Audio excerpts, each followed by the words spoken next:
आज हमारा class 12th के फिजिक्स का फर्स्ट क्लास है। आइए शुरुआत करते हैं पहले चैप्टर से, जिसका नाम है विद्युत आवेश एवं क्षेत्र। आइए शुरू करते हैं। तो सबसे पहला टर्म आता है विद्युत आवेश एवं क्षेत्र में विद्युत आवेश।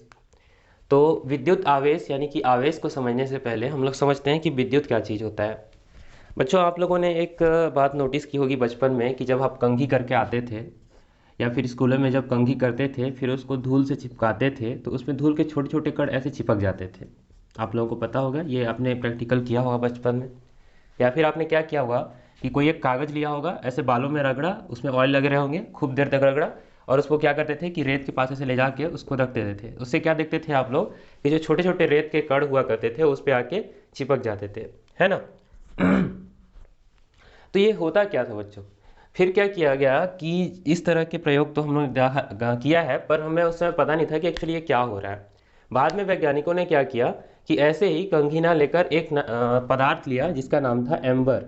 जिसका नाम था एम्बर। इस पदार्थ को उन्होंने क्या किया, ऊन के साथ ऐसे रगड़ा, ऊन के साथ ऐसे बहुत देर तक रगड़ा। तो भी उन्होंने क्या पाया कि जो छोटे छोटे कागज़ के कण थे, कागज़ के टुकड़े थे, कागज़ के जो छोटे छोटे टुकड़े थे ना बच्चों, वो भी इस पे जाकर चिपकने लगे। और क्या, धूल के कण वगैरह, धूल के कण। तो ये तो बहुत पहले की बात थी जब ऐसा हुआ था। तो जब इस तरह के गुण पाया गया आकर्षण का कि जब एम्बर को ऊन के साथ रगड़ते थे तो एम्बर में ये जो पदार्थ है, जो भी नामक पदार्थ है एम्बर, उसमें कागज़ के टुकड़े आकर ऐसे चिपक जाया करते थे, या फिर बोले कि धूल के कण भी आकर चिपक जाया करते थे। एक तरह का क्या आ जाता था इसके पास, आकर्षण का गुण। कैसा गुण, आकर्षण का गुण आ जाता था। तो इस शुरू में तो इसको ध्यान नहीं दिया गया, कुछ वैज्ञानिकों ने खोज किया, इसके बाद इसे एक तरह से भुला ही दिया गया, मतलब किसी ने इस बारे में विचार नहीं किया, इस पर बात नहीं किया। बाद में जब धीरे धीरे आगे बढ़े तो पता चला कि ये जिस प्रकार का आकर्षण है कि भाई देखो, अगर ये पदार्थ आकर्षित कर रहा है किसी पदार्थों को तो इसका मतलब है कि इसके पास कुछ ना कुछ ऊर्जा होगी। तो जिस ऊर्जा के कारण ये पदार्थों को अपनी ओर आकर्षित करता था ना बच्चों, उन्हें ही हम कहते हैं विद्युत। क्या कहते हैं बच्चों, विद्युत या फिर इलेक्ट्रिसिटी। इलेक्ट्रिसिटी ये बहुत बाद में पता चली थी, क्योंकि शुरू शुरू में जब वैज्ञानिकों ने इस बात का पता लगाया था कि जब एम्बर या किसी पदार्थ को ऐसे रगड़ते हैं तो उसके पास जो गुण आ जाता है कि वो छोटे छोटे टुकड़ों को, कागज़ के टुकड़ों को, धूल के कणों को जो अपनी ओर आकर्षित करता है, तो उसके पास जो एनर्जी होती है उस बात पर विचार नहीं किया था। पर बाद में उन्होंने इसका नाम विद्युत दिया, और ये विद्युत एक्चुअली एम्बर से ही आया है, उसका लैटिन नाम है। तो अब हम लोग समझते हैं कि विद्युत क्या है, एक्चुअली में विद्युत क्या होता है। तो विद्युत क्या होता है कि एक प्रकार की ऊर्जा होती है जिसके कारण वो हल्की वस्तुओं को अपनी ओर आकर्षित करता है। जैसा कि मैंने शुरू में आपको कंघी का उदाहरण बताया है ना, या फिर अभी जो इसने लिखा हुआ है यहाँ पर कि एम्बर जो पदार्थ है उसको ऊन के साथ रगड़ते थे तो ये भी क्या करता था, छोटे छोटे कागज के टुकड़े थे, धूल के कण थे, उनको अपनी ओर क्या करता था, आकर्षित करता था।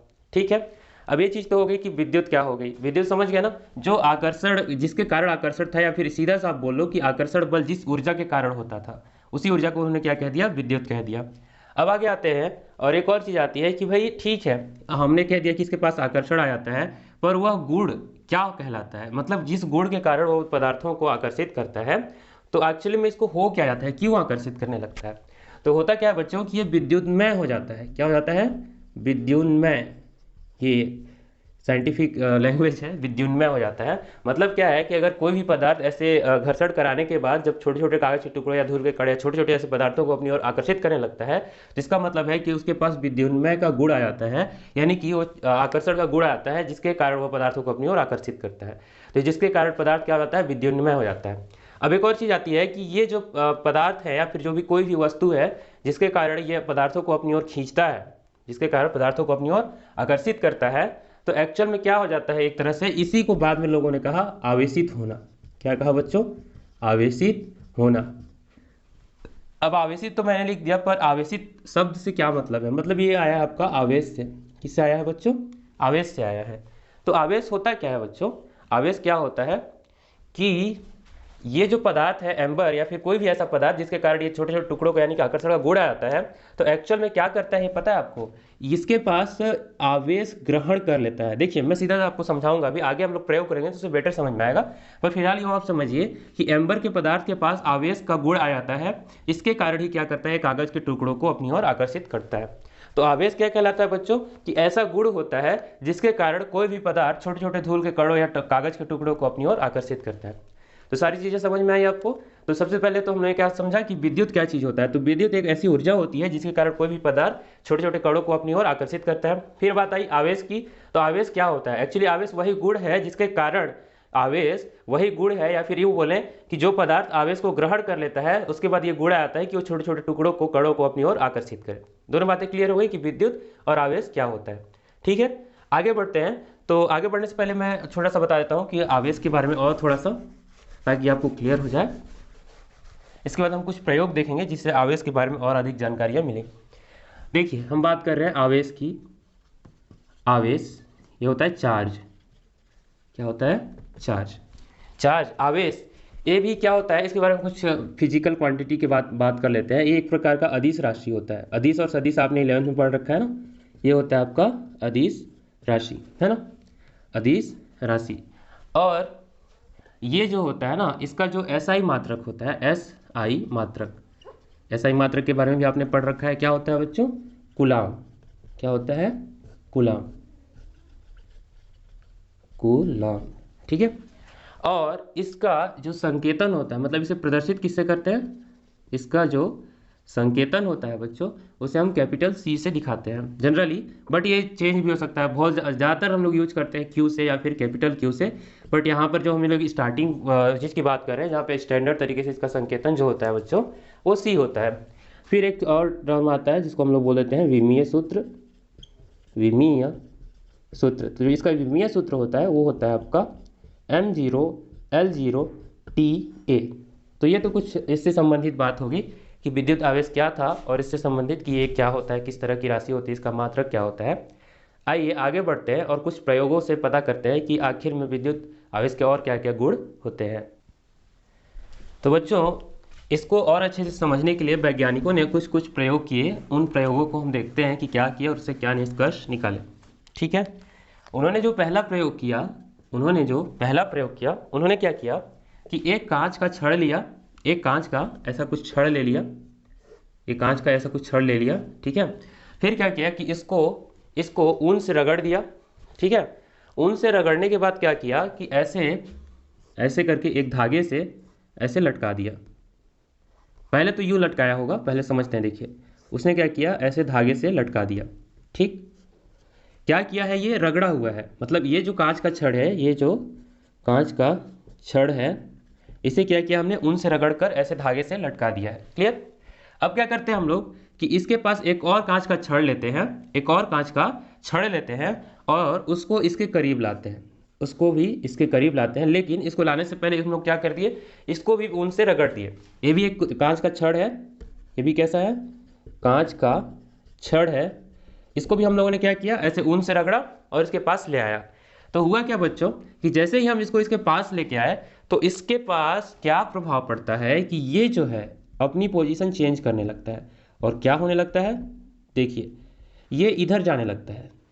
उन्होंने क्या देखा कि एक कांच के छड़ को ऊन से ऐसे रगड़ा और उसको एक धागे से लटकाया। फिर क्या किया कि एक और कांच का छड़ लाया और उसके पास लाया। तो उन्होंने क्या देखा कि जो धागे से लटका हुआ छड़ था ना, वो प्रतिकर्षित होने लगा। इसको जैसे ही करीब लाया, उसको क्या होने लगा, प्रतिकर्षित होने लगा। ये पहला प्रयोग था। अब इसे प्रयोगों को देखते हैं, फिर निष्कर्ष की बात करेंगे। दूसरे प्रयोग में उन्होंने क्या किया कि एक एम्बर का छड़ लिया, वही जो एम्बर नामक पदार्थ था उसी से संबंधित है। तो इसका एक क्या किया, एवोनाइट बोल देते हैं इसको, एवोनाइट का एक छड़ लिया और उसको भी सेम प्रोसेस से क्या कर दिया, ऐसे धागे से लटका दिया। क्या करके, ऊन से रगड़ के। ये किसकी छड़ है, एवोनॉइट, एवोनॉइट की। ठीक है ना, एवोनॉइट की छड़, रॉड। फिर सेम प्रोसेस क्या किया कि एक और एवोनॉइट का छड़ लाया, उसको भी उससे ऊन से रगड़कर इसके पास लाया। तो उन्होंने क्या देखा कि इस अवस्था में भी ये जो जहां पर था ना, उससे मूव हो गया, इधर हो रहा है, प्रतिकर्षित होने लगा। यहाँ पे हम लोगों ने क्या दिखा, प्रतिकर्षण। और यहाँ पर भी हम लोगों ने क्या देखा, प्रतिकर्षण। ठीक है। तो दोनों ही केसेस में हम लोगों ने देखा है कि जब एवोनॉइट के छड़ को, एवोनॉइट, ये भी एवोनॉइट का ही छड़ है, किसका छड़ है बच्चों, एवोनॉइट। तो जब दो एवोनॉइट या फिर दो कांच के छड़ों को ऊन से रगड़कर पास लाया गया, तो दोनों में क्या देखा गया कि दोनों एक दूसरे को प्रतिकर्षित करते थे। एक्चुअली इसको तो कर नहीं सकते क्योंकि इसको हम पकड़ के ला रहे हैं। तो जो स्टेबल यहाँ पर रखा हुआ था वो प्रतिकर्षित हो रहा था, अपनी जगह से मूव हो रहा था। एक प्रयोग और उन्होंने किया, जो तीसरा प्रयोग है, मैं यहाँ पे लिखने की कोशिश करता हूँ। तीसरा प्रयोग उन्होंने क्या किया कि सेम चीज को ही, मतलब पहले क्या किया कि एक कांच के छड़ को ऐसे लटका दिया, ठीक। अब क्या किया, ये आपका कांच की छड़, कांच की छड़, और क्या किया कि एक एबोनॉइड के छड़ को, दोनों को उनसे रगड़ा और फिर पास पास लाया। ये क्या है आपका एबोनॉइड, एबोनॉइड की छड़, ठीक है।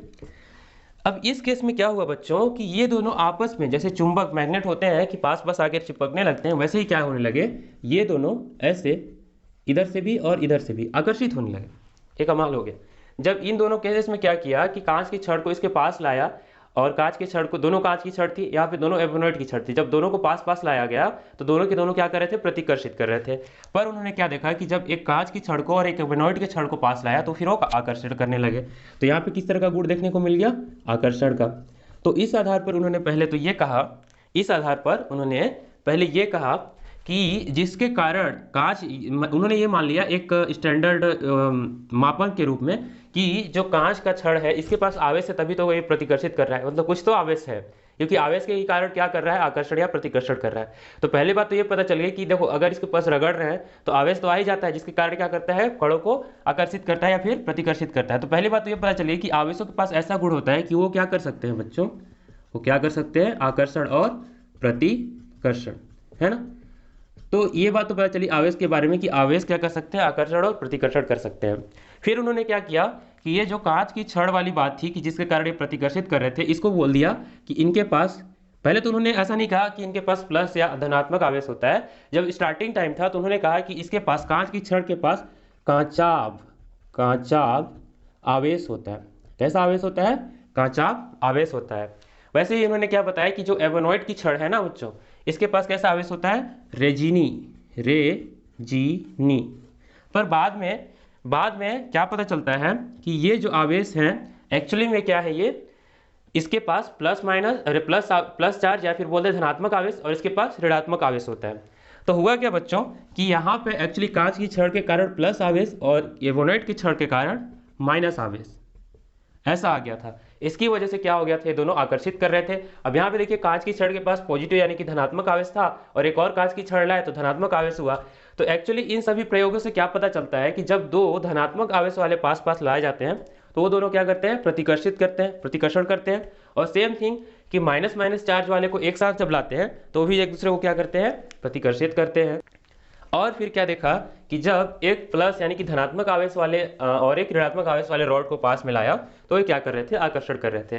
तो इन सभी से उन्होंने क्या निष्कर्ष निकाला कि जो आवेश होते हैं, जो आवेश होते हैं, अगर वो धनात्मक है और दूसरा भी धनात्मक है, उनको पास में लाया जाए तो ये क्या कर देते थे, प्रतिकर्षित। सेम क्या कर देते थे कि ऋणात्मक और ऋणात्मक को पास लाते थे तो ये दोनों क्या कर देते थे, प्रतिकर्षण। क्या करते थे बच्चों, प्रतिकर्षण। लेकिन अगर मैं एक धनात्मक और एक ऋणात्मक को पास लाता था तो जिसके कारण क्या कर देते थे, ये दोनों आकर्षित यानी कि आकर्षण का गुण पाया जाता था। तो आवेश से संबंधित तो इतनी बातें हम लोगों ने कर ली कि देखो आवेश क्या चीज होती है उसके बारे में बात की। अब आवेशों के गुण के बारे में हम लोगों ने बात की। पहली बात तो क्या पता चली इन प्रयोगों से कि आवेश तो क्या करता है, या तो आकर्षण करता है या फिर प्रतिकर्षण करता है। अब इन प्रयोगों से क्या पता चलता है कि इसके पास कुछ अलग आवेश है, इसके पास कुछ अलग आवेश है, तो जिसके कारण ये प्रतिकर्षण कर रहा है, यहाँ पे भी प्रतिकर्षण कर रहा है। तो ये इसके पास जो शुरू में आवेश का नाम दिया गया उसे कहा गया कांचाभ आवेश, और इसका नाम दिया गया रेजिनी आवेश। बाद में इन्हीं आवेशों को क्या कहा गया बच्चों, क्या कहा गया, इसको कहा गया धनात्मक आवेश, और इसे क्या कहा गया, ऋणात्मक आवेश। क्लियर। तो यहाँ तक आप सभी को क्लियर हो गया होगा कि देखो हम लोग अभी तक आवेश के बारे में बात कर रहे थे कि आवेश क्या होता है एक्चुअली, और उससे संबंधित उसके गुणों के बारे में। चलिए अब आवेश देखिए, आप लोगों को पता तो चल गया कि एक्चुअली में क्या होता है कि जब किसी पदार्थ को हम रगड़ते हैं या फिर उसमें बोले घर्षण होता है तो उस केस में क्या होता है कि वो एक्चुअली में आवेश को ग्रहण कर लेता है, जिसके कारण क्या करता है, पदार्थों को अपनी ओर आकर्षित या फिर प्रतिकर्षित करता है। ठीक है। अब हम लोग समझते हैं कि जो ये पदार्थों के पास आवेश आ जाता है उसका इलेक्ट्रॉनिक सिद्धांत क्या है, मतलब इलेक्ट्रॉनिक तौर पर हम कैसे जानेंगे कि आवेश होता है और जिसके कारण किसी पदार्थ में आकर्षण या फिर प्रतिकर्षण का गुण पाया जाएगा, मतलब सीधा सा बोलें कि वो पदार्थ विद्युन्मय हो सकता है। तो देखो बच्चों, ये इसका जो नाम है टॉपिक का, उसे हम बोलते हैं कि आवेश उत्पत्ति का इलेक्ट्रॉनिक सिद्धांत। आवेश मैं लिख लेता हूँ, आवेश उत्पत्ति का, आवेश उत्पत्ति का इलेक्ट्रॉनिक सिद्धांत, यहाँ पे लिख लेते हैं, आवेश उत्पत्ति का इलेक्ट्रॉनिक सिद्धांत। तो आइए समझते हैं ये क्या होता है। आप लोगों को पता होगा कि कोई भी जो पदार्थ होता है, कोई भी पदार्थ जो होता है वो अणुओं से मिलकर बना होता है ना। कोई भी जो पदार्थ होता है वो किससे मिलकर बना हुआ है? अणुओं से। और जो एक अणु है वो बहुत से परमाणुओं से मिलकर बना है। बहुत से कैसे? परमाणुओं से मिलकर बना है ना। अब ये बात आपको पता है कि एक परमाणु जो होता है, एक परमाणु, मैं एक परमाणु की बात कर रहा हूँ, उसका स्ट्रक्चर क्या होता है बच्चों? उसका स्ट्रक्चर मैं यहाँ पे नॉर्मली आपको समझाने की कोशिश करता हूँ कि एक परमाणु है तो उसके बहुत सारे कक्षक होते हैं, कौस होते हैं, ऑर्बिटल होते हैं, और एक क्या होता है बच्चों? नाभिक होता है। क्या होता है? नाभिक होता है। और इस नाभिक के पास क्या होते हैं? प्रोटॉन और न्यूट्रॉन, और कक्षकों में क्या होते हैं बच्चों? इलेक्ट्रॉन होते हैं। एक चीज़ तो ध्यान रखिए कि नेचर में या प्रकृति में ऐसी कोई भी वस्तु जिसके पास वह उदासीन रूप में नहीं है, कहने का मतलब वो भले ही आवेशित है, आवेश हो उसके पास, पर फिर भी उदासीन हो।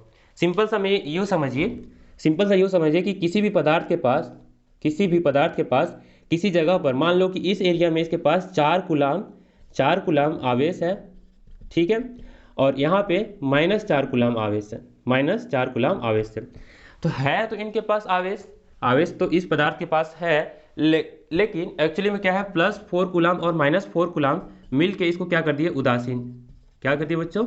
उदासीन। मतलब इसके पास अब कोई भी आवेश नहीं है। तो वैसे ही क्या होता है परमाणु में? देखिए आप लोगों को ये फैक्ट पता होगा कि परमाणु में जो प्रोटॉनों की संख्या होती है, प्रोटॉनों की संख्या वो किसके बराबर होती है बच्चों? इलेक्ट्रॉनों के संख्या के बराबर, इलेक्ट्रॉनों की संख्या। और इसी बेसिस पे बच्चों, इसी बेसिस पे कह दिया गया कि परमाणु जो होता है वो उदासीन कण होता है। टोटली मैं एक की बात नहीं कर रहा हूँ कि ये एरिया नेगेटिव होता है या पॉजिटिव, एक परमाणु, पूरे एक परमाणु की बात कर रहा हूँ, जिसमें क्या होता है कि प्रोटॉनों की संख्या इलेक्ट्रॉनों की संख्या के बराबर होने के कारण, क्योंकि देखो प्रोटॉनों के पास कैसा आवेश होता है बच्चों? धनात्मक, और इलेक्ट्रॉनों के पास कैसा होता है? ऋणात्मक, और दोनों पे सेम आवेश होता है। आपको पता ही है दोनों पे कैसा आवेश होता है? सेम आवेश होता है, जिसके कारण क्या होता है कि पूरा का पूरा परमाणु जो है उदासीन अवस्था में होता है ना।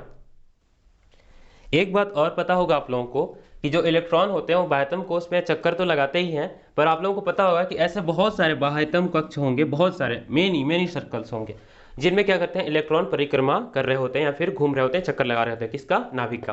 तो वैसे तो मैं आप लोगों को जानकारी के लिए पता चल ही गया है कि प्रोटॉन जो होता है उससे पॉजिटिव आवेश होता है, और जो इलेक्ट्रॉन होता है उस पर नेगेटिव आवेश होता है। तो जो न्यूट्रॉन होता है वो तो उदासीन कण होता है, उसके कारण कोई फर्क नहीं पड़ता। इसी वजह से प्रोटॉन की संख्या इलेक्ट्रॉन की संख्या होने की वजह से न्यूट्रल होता है, उदासीन होता है।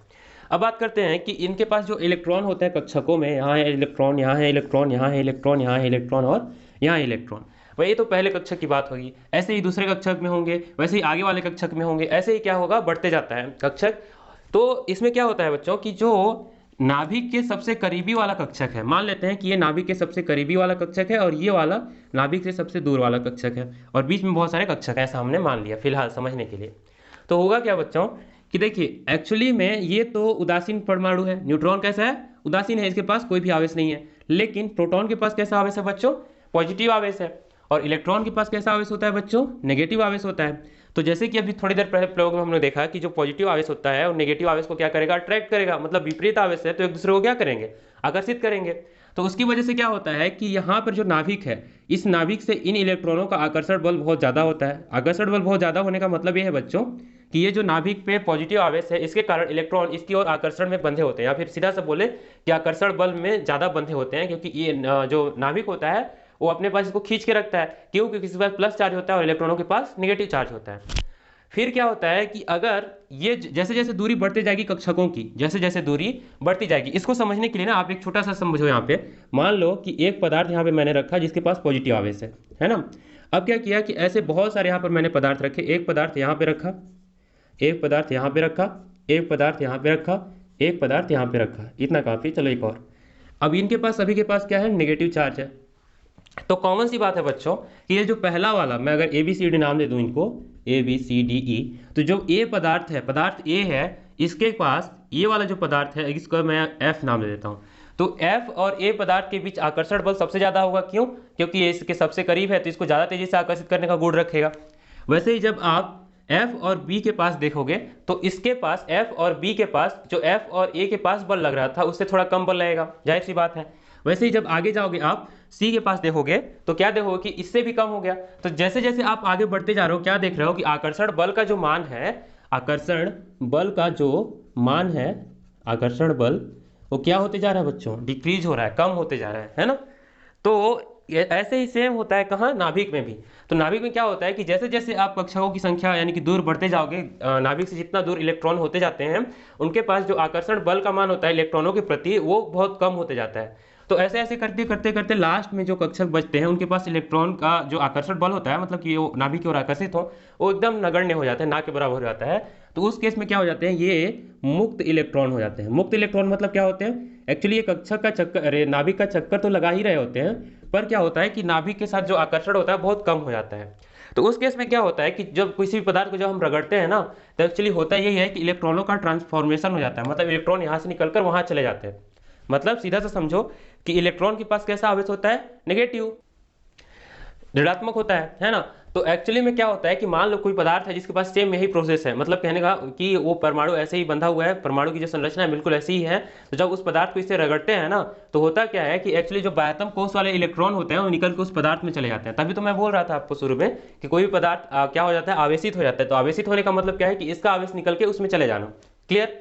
तो यही होता है कि सबसे बाह्यतम कक्ष में जो इलेक्ट्रॉन नाभिक से बहुत कम आकर्षण बल से बंधे होते हैं वो मुक्त इलेक्ट्रॉन कहलाते हैं, पहली बात तो। और इन मुक्त इलेक्ट्रॉनों के कारण ही क्या होता है कि जो कोई भी पदार्थ होता है वो आवेश को ग्रहण कर लेता है, जिसके कारण वो क्या हो जाता है, आकर्षण या प्रतिकर्षण करता है। तो आवेश उत्पत्ति का इलेक्ट्रॉनिक सिद्धांत यही कहता है बच्चों कि एक्चुअली में जो आवेश उत्पत्ति होता है, उत्पन्न होता है किसी भी पदार्थ के कारण, वो बाह्यतम कोष या फिर बोल दें मुक्त इलेक्ट्रॉनों के कारण होता है। यही इसका मूल रूप से सिद्धांत था, ठीक है ना।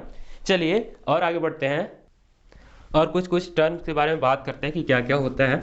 इसको मैं अभी मिटा लेता हूँ, इसी से संबंधित आगे बढ़ते हैं। देखिए धीरे धीरे सारी चीज़ें क्लियर होती जाएंगी, क्या है एक दूसरे चेन की तरह ऐड है, तो आप लोगों को समझना पड़ेगा आराम से। देखिए अब हम कुछ बात कर रहे हैं कुछ प्रकार के पदार्थों की। आप लोगों ने ये तो देख लिया कि मुक्त इलेक्ट्रॉनों के कारण क्या होता है, आवेशों का प्रवाह होता है, आवेश एक जगह से दूसरी जगह क्या होते हैं, स्थानांतरित होते हैं। तो उसी आधार पर तीन तरह के पदार्थों को विभाजित किया गया है, कैटेगराइज किया गया है। कौन कौन सा, एक होता है आपका चालक, एक होता है आपका चालक, दूसरा होता है आपका विद्युत रोधी, या फिर इसी को हम लोग बोल देते हैं कुचालक, कुचालक, ठीक है। तीसरा होता है आपका अर्धचालक, क्या होता है बच्चों, अर्धचालक। ये तीन तरह के पदार्थ होते हैं, किस बेसिस पे वो समझते हैं, ठीक है। देखिए जो चालक पदार्थ होते हैं उनमें क्या होता है कि मुक्त इलेक्ट्रॉन बहुत ज़्यादा पाए जाते हैं और बहुत तेजी से क्या करते हैं बच्चों, बहुत तेजी से क्या करते हैं, आवेश का प्रवाह करते हैं। क्या करते हैं, आवेश का प्रवाह करते हैं।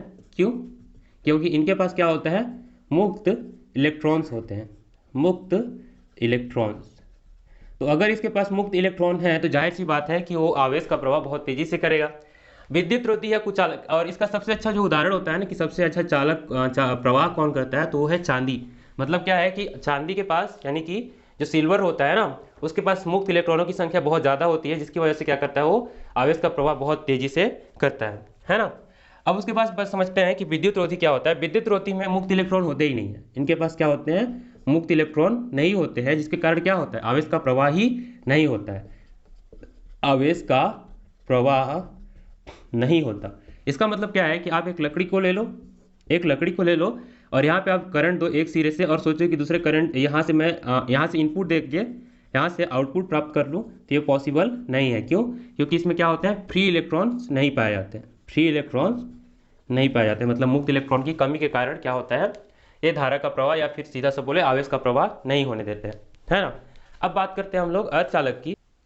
अब बात कर लेते हैं अर्धचालक की बात कर रहे थे हम, तो इसमें बात कर लेते हैं। देखिए इसमें क्या होता है कि इसकी जो चालकता होती है, इसकी जो कंडक्टिविटी होती है आवेशों को प्रवाह करने की, वो किसके किसके बीच होती है बच्चों, चालक व विद्युत रोधी के बीच। कैसी होती है बच्चों, चालक व विद्युत रोधी के बीच। कहने का मतलब क्या है कि चालक के जैसा भी बहुत ज़्यादा नहीं और जो विद्युत रोधी होते हैं उतना कम भी नहीं, मतलब बीच का होता है। मतलब ये जो आवेश का प्रवाह होने देते हैं वो बहुत ज़्यादा भी नहीं करते हैं आवेश का प्रवाह और बहुत कम भी नहीं करते हैं। लेकिन इनके पास एक कंडीशंस होते हैं, कुछ कुछ कंडीशंस होते हैं कि अगर हम इनमें कुछ हेर फेर करें, इनमें कुछ हेर फेर करें तो जिसके कारण जो चालकता है यानी कि आवेश के जो प्रवाह का दर है वो बढ़ने लगता है। कैसे?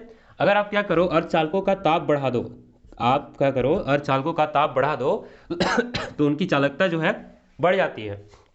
लेकिन अगर आप यही काम चालक के लिए करो, मतलब चालक का अगर आप ताप बढ़ाते हो ना तो उनकी चालकता जो होती है ना बिल्कुल घटने लगती है। तो इसमें बेनिफिट क्या होता है बच्चों कि जो अर्धचालक होते हैं उनकी चालकता कैसी होती है, बढ़ती है। कब? ताप बढ़ाने पर। लेकिन जो चालक होते हैं उनकी चालकता, ठीक है। तो आप लोग को ये चीज समझ में आ गई कि देखिए आवेश के आधार पर तीन प्रकार के पदार्थों को बताया गया, आवेश के प्रवाह के आधार पर, कि जो चालक होते हैं, विद्युत रोधी होते हैं और अर्धचालक होते हैं। तीन प्रकार के हमने पदार्थों के बारे में अध्ययन किया, ठीक है ना। तो चालक क्या होता है, जो आवेशों का प्रवाह बहुत तेजी से करते हैं। और जो विद्युत रोधी होते हैं इनके पास मुक्त इलेक्ट्रॉन नहीं होने के कारण आवेश का प्रवाह होने ही नहीं देते। और तीसरा होता है अर्धचालक, इनके पास स्पेसिफिक कंडीशन होती है। पहली बात तो यह है कि इनकी चालकता थोड़ी सी कम होती है, किससे? चालक से, लेकिन विद्युत रोधी से ज्यादा होती है। लेकिन स्पेसिफिक कंडीशन में अगर आप इसकी हीट बढ़ा दो, ताप बढ़ा दो इसका, तो क्या होती है, इसकी चालकता बहुत ज्यादा बढ़ जाती है, ठीक है ना। तो यहाँ तक हम लोग ने बात कर ली, बाकी हम बात करते हैं आगे नेक्स्ट